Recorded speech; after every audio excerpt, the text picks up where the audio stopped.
111. All right. And so this is the short title and definitions.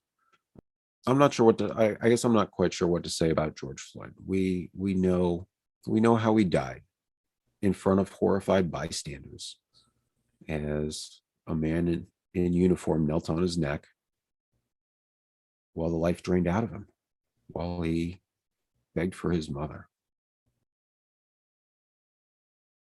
And there's something wrong in America where nobody had any agency to act. And so this subtitle will change that. It will address some of the issues and that lead to police abuses,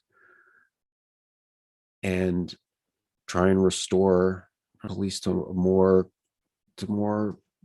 help them protect and serve and reduce whatever adversarial relationship has grown up through militarized police tactics over the last few decades.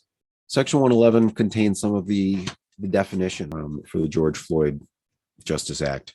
The Burn Grant program is important because this is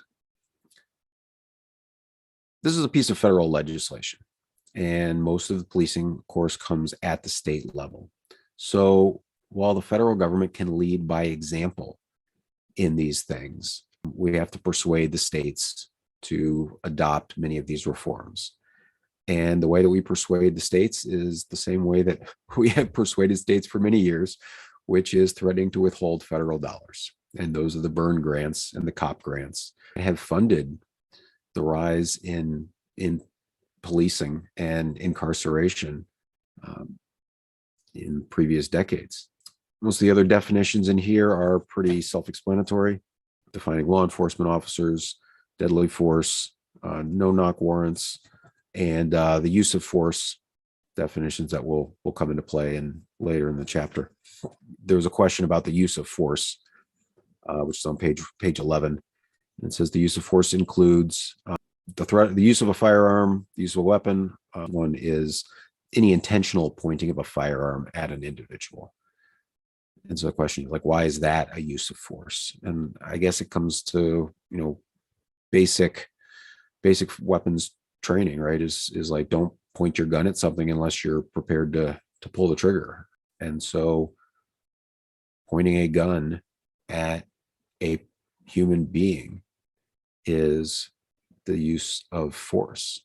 That force may be just the threat, it may not be physical force as much as it is intimidation, but it is a force that is intended to change the behavior of someone. And so that's why it's included in the definition of use of force.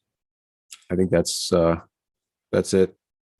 Definitions are pretty self-explanatory. If there's any questions, happy to answer them. So we also have another question from Tony in California. They ask, why is this section named after George Floyd? He was not a role model. I wouldn't want my son to grow to be like him. Yes, the point of this legislative package is to bring people together. And I understand that George Floyd was he can be a polarizing figure, but everybody can be polarizing. And the thing about George Floyd is that he was a victim of injustice.